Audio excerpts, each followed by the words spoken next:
नमस्कार, मी सावंत कुमार, कलेक्टर भंडारा. सार्वजनिक आरोग्य विभागामार्फत अरुणा 2 सिकल सेल अॅनिमिया विशेष अभियान ही मोहीम शासनाच्या आरोग्य धोरणांना पूरक ठरणारी आणि समाजाच्या हितासाठी राबवण्यात येणारी अत्यंत महत्त्वपूर्ण पहल आहे. या अभियानाच्या माध्यमातून दुर्गम व आदिवासी भागापर्यंत सिकल सेल तपासणी, समुपदेशन व उपचार सुविधा पोहोचत आहे.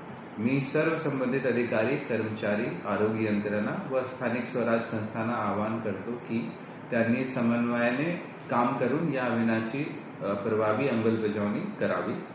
सर्वांच्या संयुक्त प्रयत्नातून आपण सिकल सेल मुक्त, निरोगी व सक्षम समाज घडवू शकतो. या अभियानात योगदान देणाऱ्या सर्व घटकांचे मी मनपूर्वक अभिनंदन करतो. धन्यवाद.